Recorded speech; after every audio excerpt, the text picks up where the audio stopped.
Forest আমাৰ গোটেই উত্তৰাঞ্চলটো ফৰেষ্টৰ কিবা এটা স্কুল বা কলেজ লাগে আমাক য'ত ৰেঞ্জাৰ ট্ৰেইনিং হয় য'ত ডিঅ'পৰ ট্ৰেইনিং হয় য'ত ডিঅ'প হয় ৰেঞ্জাৰ হয় সেইবোৰ লাগে আমাক কনজাৰভেশ্যনৰ আমাৰ ইনষ্টিটিউট লাগে অনুষ্ঠান লাগে কিয় বনোৱা নাই তেখেতসকলে বেংকৰ মেনেজাৰবিলাকে সেইটো কি কয় যেতিয়া সোধে UPPLৰ নেতাসকলক কয় বোলে ইলেকশ্যনৰ পিছত খাব বাইদেউ ধৈৰ্য ধৰক শতাংশতকৈ বেছি বড়োৱে নাংগলৰ ভোট দিব UPPLক ভোট নিদিয়ে আৰু কোনো জাতি গোষ্ঠীয়ে UPPLক নিদিয়ে আপোনালোকে দিব নেকি বাইদেউ নিদিয়ে ৰাজবংশীয়ে ভোট নিদিয়ে বঙালীয়ে ভোট নিদিয়ে মুছলিমে ভোট নিদিয়ে নেপালীয়ে ভোট নিদিয়ে অসমীয়াই ভোট নিদিয়ে কোনে ভোট দিব কোনেও নিদিয়ে ঠিক আছে আমাৰ BPF দলৰ জিকাটো নিশ্চিত জিকি যোৱাৰ পিছত প্ৰত্যেক জাতি গোষ্ঠীৰ জাতীয় সমস্যা অঞ্চলৰ উন্নয়নমূলক কাম কৰা আৰু প্ৰত্যেক জাতিক একগোট কৰা সমন্বয় দিয়া এই কামটো আমি কৰি যাম দেখা গৈছে যে এফালে বিৰোধী হ'ব বুলি আপুনি ভাবিছে প্ৰতিদ্বন্দ্বী আজিৰ দিনত কৰিবলৈ কোনো প্ৰাৰ্থীয়ে আমাৰ লগত নোৱাৰে আপোনালোকে সেই বাইদেউসকলক সোধক গাঁৱৰ কথা প্ৰত্যেক এলেকাৰ কথা বাইদেউসকলে ক'ব কাৰণ তেখেতসকলে গাঁৱে গাঁৱে যায় ঘৰে ঘৰে সোমাই পেলাই সকলৰ লগত কথা পাতিছে আপুনি কৈছে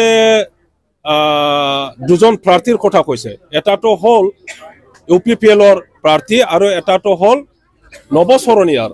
নৱচৰণীয়া বড়ো অনাবড়ো ৰাজনীতি কৰিছে আজিৰ দিনত BTC অঞ্চলত বঙালী অনাবঙালী যদি ৰাজনীতি কৰে এই ৰাজনীতিটো বঙালী জাতিৰ কাৰণে ধ্বংসমূলক হয় না নহয় কোনো জাতি গোষ্ঠীয়ে একগোট হৈ পেলাই বঙালী মানুহ যদি ধ্বংস কৰিব বিচাৰে সেই ৰাজনীতিক আমাক কিয় লাগে কালি পৰহি কোনোবা যদি কয় অনা ৰাজবংশী এই ৰাজনীতিটো আমাক কিয় লাগে ৰাজবংশী ধ্বংস কৰাটো ঠিক তেনেকুৱা নৱচৰণীয়া বড়োসকলক অকলশৰীয়া কৰি পেলাই প্ৰত্যেক জাতি গোষ্ঠীক একগোট কৰি পেলাই ধ্বংস কৰিব বিচাৰিছিল এতিয়া আহি দুবাৰ MP হৈ গ'ল 10 বছৰ হ'ল প্ৰতিশ্ৰুতি দিছিল যে বঙালীসকলক যি ভোটাৰ কৰাটো আমি বন্ধ কৰিম মই বন্ধ কৰিম যে ৰাজবংশী আদিবাসীসকলক ST ট্ৰাইবেল ষ্টেটাছ দিম মুছলিমসকলক দি ভোটাৰটো মই হেক কৰি দিম ইত্যাদি বহুত প্ৰতিশ্ৰুতি দিছিল যে BTCক বহুত ডেভেলপ কৰিব বুলি কৈছিল 10 বছৰৰ কোনে কি দেখিলে ইয়াত MP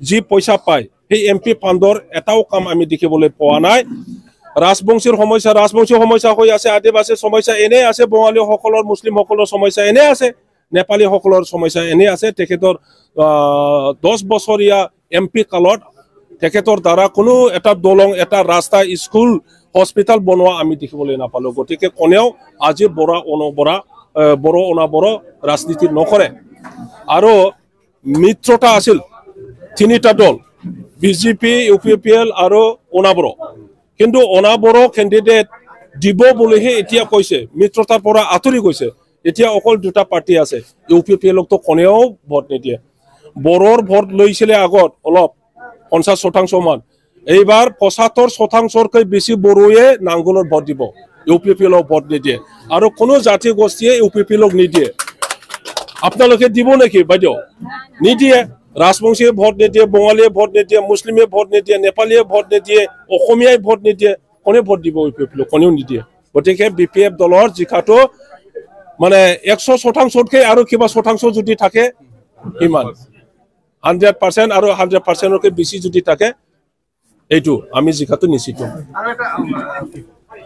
চাওক আমি সকলোৱে ভক্তভোগী বড়ো আন্দোলন হৈছিল বহুত ধৰণৰ পৰিস্থিতি সৃষ্টি হৈছে কিন্তু সেই পৰিস্থিতি সৃষ্টি কৰা বেক সাইডত কাৰ্টেইনৰ বাহিৰত কাৰ্টেইনৰ ভিতৰত বহুত এজেন্সি আছিল এইটো আমি BTC ভাষে ধৰিবই পৰা নাই আৰু ইয়াৰ কাৰণে বহুত পৰিস্থিতি আমি সন্মুখীন হ'ব লগা হৈছে আৰু সেইটো সময়ত আপোনালোকে চাওক বাইদেউসকল এপসু আন্দোলন কৰি থাকিছিল কিয় আন্দোলন কৰিছিল এই ৰেল ৰখো হাইৱে ৰখো এই আন্দোলন কৰা এপসু আছিল আমাৰ BPF দলৰ যি সৰকাৰ হাগ্ৰামাৰ যি সৰকাৰ সেইটো পতন কৰিবৰ কাৰণে আন্দোলন কৰি থাকিছিল আৰু এটা সংগঠন আপোনালোকে জানে যে অস্ত্ৰধাৰী সংগঠন তেখেতসকলক হয়তো উচুতনি নিদি পেলাই বিভিন্ন কাৰ্যকলাপ কৰিব দিছিল ইয়াৰ কাৰণে আমাৰ দিনত হয় আমিও মানুহ অশান্তি পৰিস্থিতি ৰাইজে সন্মুখীন হ'ব লগা হৈছিল আজি তেখেতসকলৰ শাসনৰ দিন গণ্ডগোল কৰা গণ্ডগোল কৰা বেয়া পৰিস্থিতি কৰা মানুহবিলাকে আজি চৰকাৰ গঠন কৰিছে, শাসন কৰি আছে। আমি BPF দলৰ যিমান ৰাজবংশী বঙালী মুছলিম বড়ো যিমান আছে কোনেও অশান্তি পৰিস্থিতি নিবিচাৰে। তেখেতসকলৰ দিনত আমি কোনো আন্দোলন কৰা নাই, কোনো বেয়া পৰিস্থিতি কৰা নাই। ইয়াৰ কাৰণে আজি শান্তি আছে আৰু সেই শান্তিটো হ'বই লাগিব। শান্তি নহ'লে উন্নতি কাম নহয়। তেখেতসকলে শান্তিৰ কথা কৈ আছে, আমাৰ অৱদান আছে ইয়াত, কিন্তু উন্নয়নৰ কথা কিয় নকয়?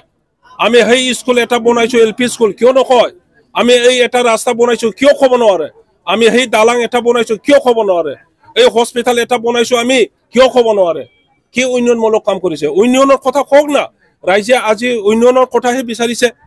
আমি ইঞ্জিনিয়াৰিং কলেজ বনাইছো, CIT বনাইছো, মেডিকেল কলেজ বনাইছো, নাৰ্ছিং কলেজ বনাইছো, ইউনিভাৰ্চিটি বনাইছো। তেখেতসকলে এটা ইঞ্জিনিয়াৰিং কলেজ বনাই দিয়ক না। এগ্ৰিকালচাৰ কলেজ লাগে আমাৰ BTCত, কিয় বনোৱা নাই?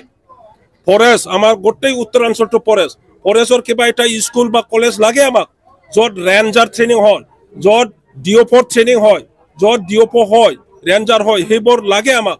কনজাৰভেশ্যনৰ আমাৰ ইনষ্টিটিউট লাগে, অনুষ্ঠান লাগে, কিয় বনোৱা নাই তেখেতসকলে? শান্তি শান্তি, ৰাতিৰ শান্তি, দিনৰ শান্তি বুলি কয়। এইটো কথাটো আজি সকলোৱে জানে, BTC বাকী সকলোৱে জানে এইবোৰ কথা কিয় হৈছে। আজি মহিলাসকলৰ হাতত ল'ব বিচাৰিছে যে সেল্ফ হেল্প গ্ৰুপ, আমি পইচা দিম, অৰুণোদয় দিম, অমুক দিম, থমুক দিম। লক্ষপতি বাইদেউ নাকি বুলি কয়, লক্ষপতি বাইদেউ, হাৰে কোন বাইদেউ আজি লক্ষপতি হৈ আছে? আমাৰ অঞ্চলৰ কোনো লক্ষপতিয়ে 10,000 দি পেলাই লক্ষপতি বনাব বিচাৰিছে আমাৰ বাইদেউসকলক। আৰু চেকটো বোলে ভুৱা, বেংকত গ'লে বোলে চেকৰ পইচা নাই বুলি কয় বেংকৰ মেনেজাৰ বিলাকে। সেইটো কি কয়? যেতিয়া সোধে UPFL নেতাসকলক কয় বোলে ইলেকশ্যনৰ পিছত পাব বাইদেউ, ধৈৰ্য ধৰক। আৰে এইবোৰ পচা আম তেখেতসকলে বেছি বেছি খাইছে। এইবাৰ আৰু পচা আম আমাৰ বাইদেউসকলে আমাৰ ৰাইজে নিকিনে, এইটো মনত ৰাখক। তেখেতসকলে হাৰি যাব। ইয়াৰ কাৰণে আকৌ মহিলাসকলক ভুৱা প্ৰতিশ্ৰুতি দিব বিচাৰিছিল, আকৌ চাকৰি দিব বুলি কৈছিল ঘৰে ঘৰে। এতিয়ালৈকে এটাও চাকৰি দিব পৰা নাই। আৰু সেল্ফ হেল্প গ্ৰুপক বহুত পইচা দিব বুলি কৈছিল। কিমান দিব বুলি কৈছিলে বাইদেউ? ৭৫,০০০। ক'ত আছে ৭৫,০০০? এই উখলি যাবলৈ দিন আহিছে, 5 বছৰ হ'বলৈ গৈ আছে, এটাও এটা সেল্ফ হেল্প গ্ৰুপক ৭৫,০০০ দিয়া নাই। আৰু এতিয়া মহিলাসকলে বিশ্বাস কৰিব তেখেত